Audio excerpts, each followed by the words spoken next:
Okay guys, so before we get into today's video, please remember to subscribe and turn your notifications on so you never miss an upload. Leave a like and leave a comment down below if you've got any questions or suggestions of stuff I can do in the future.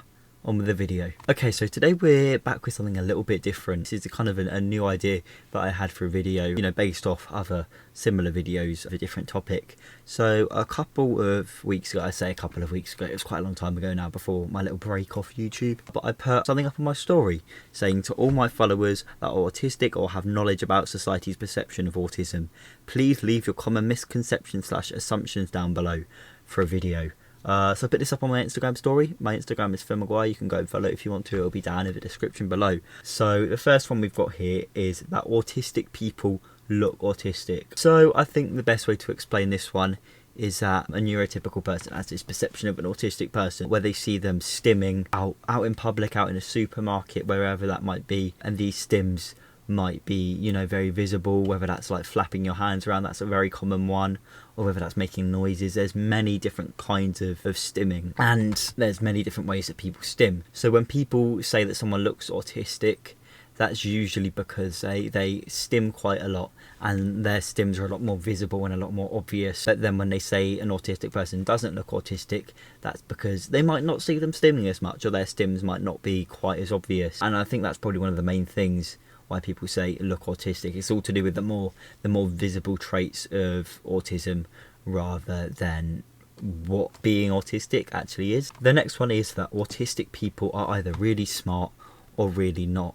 And this is one actually I discussed in a video a while back. My battery is about to die. Let's hope that doesn't happen. This is really just a stereotype of autism. They're either really smart or they're really not. At the end of the day, being autistic doesn't really affect how smart you are or how clever you are. It is a neurological condition, so of course it does affect the brain, but that doesn't as such make you smarter or less smart. It's more that it just affects people's way of thinking and makes autistic people think differently, and maybe that could be perceived as being smarter or not being so smart. But yeah, once again, it's all just to do with how it looks from an outside perspective. The next one we've got is that autism only comes in one form and affects everyone the same. Once again, this is just all of these I just common misconceptions. That's the whole point in this video. But yeah, people expect autism to be the same from person to person, which is what, when someone says you don't look autistic, they've got this one perception of what autism is like within a person, and they automatically assume that every autistic person should be like that, where that's not actually what it's like. I'm an autistic person. I'm completely different to every other autistic person out there. There's not going to be any autistic person that's exactly the same as me and has the same traits or has the same special interests. I don't like using that term, but I'll explain why in a later video. But yeah, just like any other person, no two autistic people are exactly the same, just the same as if you're a neurotypical person, you're not exactly the same as every other neurotypical person. The next one is that all autistic people are introverted. A big factor of being autistic, that is maybe your social skills aren't quite the same as what they'd be if you were neurotypical.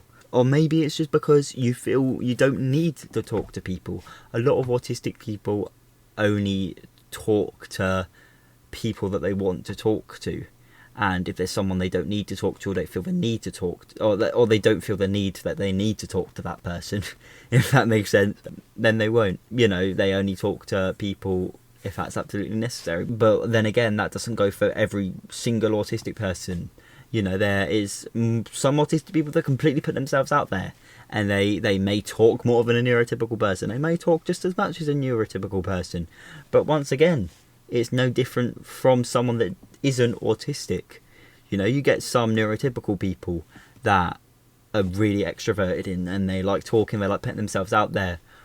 But then you get some neurotypical people that don't like putting themselves out there as much and don't like talking and like spending a lot of time by themselves.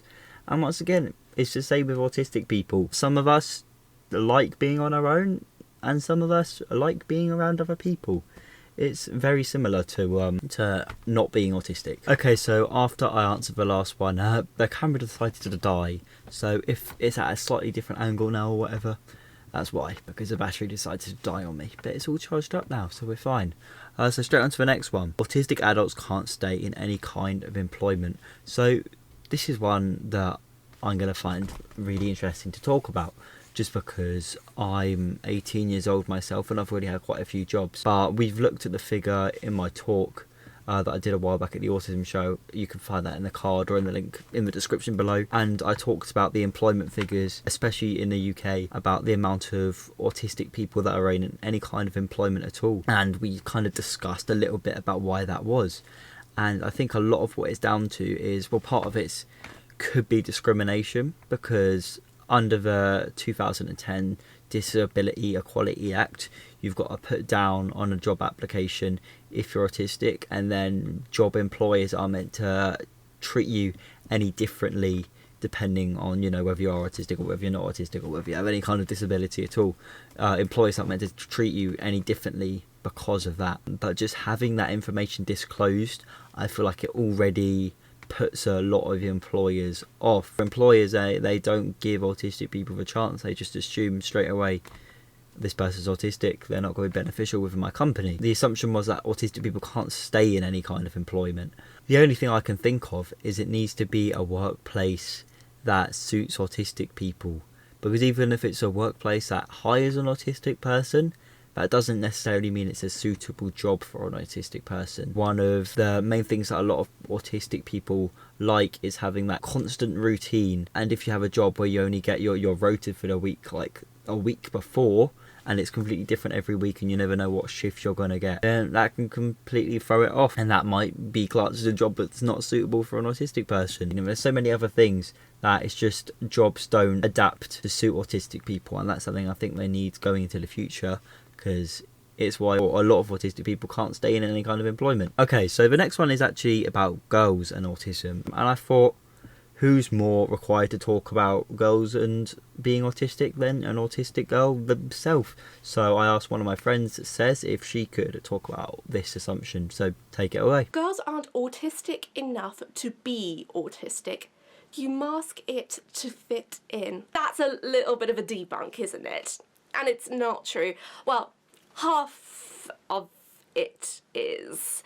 Because the half of the truth is that, yes, autistic girls do mask. But the other truth of it is you don't really have to properly mask to fit in, though autistic girls do mask so they can try to fit in. And this is something that is very difficult for them, especially if girls are going through the puberty stage. And with the puberty stage, it is so hard for girls to actually fit in, to make new friends, and to actually question about themselves. It's really hard for girls to try and socialise, and since more girls really tend to mask their autism a lot than boys, that's where the stereotypes come in, because when people think of the word autism, the first thing they assume is that autism only occurs in boys, not girls.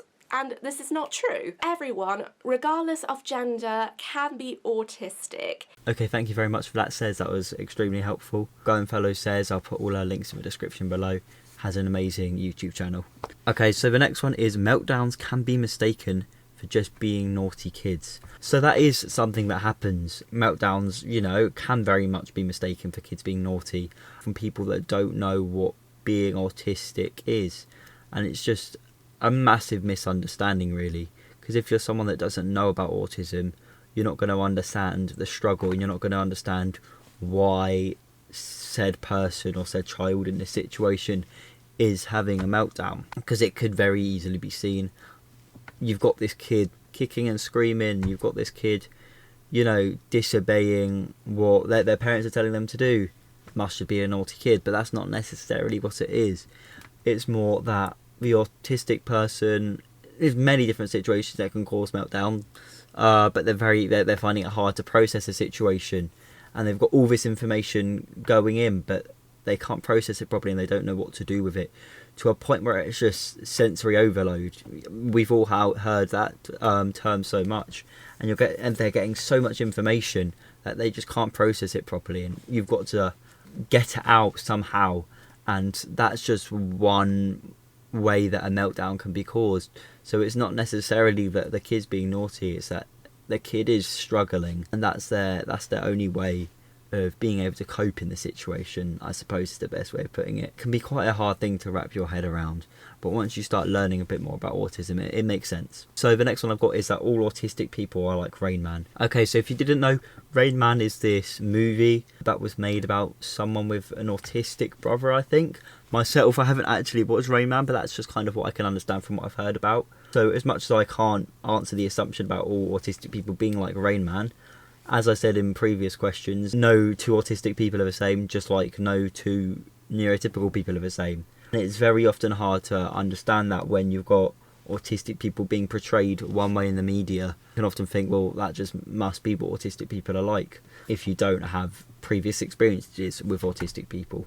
But it's not entirely correct. That's just what an autistic person can be like, and a lot of the time in the media, it's not even accurate. So to assume that one piece of media is the be-all and end-all of an autistic person just isn't 100% correct. So the last assumption we've got for today is that autistic people can be grouped as either high or low functioning. So this is one I will discuss in a future video. It goes back to the whole rethinking of the whole spectrum idea, because with a spectrum, imagine you've got this line, and then at one end of the line you've got low functioning autism, and then at the other end of the line you've got high functioning autism. It means every autistic person has got to be somewhere along that line, and it means that every autistic person is then either more autistic or less autistic, and I just don't believe in that. I don't think that's the thing. I don't think someone could be more autistic than another autistic person, you know, and then that therefore applies, if you think of the whole idea of the spectrum, that everyone must fall somewhere in the spectrum. Even someone that's not technically considered autistic, they'd still have to fall somewhere on the spectrum, even if it's really low down. Because, you know, you've got the whole not autistic at all and then really autistic at the other end. And you don't have more or less. It's a subject I'm going to go into more in a future video, because I could just talk about it for ages right now. But that's to be covered in a future video. So yeah, thank you guys so much for watching. I've really enjoyed doing this kind of different style of content. I think it's something I'll do more going forward, especially getting you guys involved a lot more with the video. So thank you so much for watching. Leave a thumbs up if you enjoyed the video, subscribe, turn the notifications on so you never miss an upload, and I'll see you in the next one.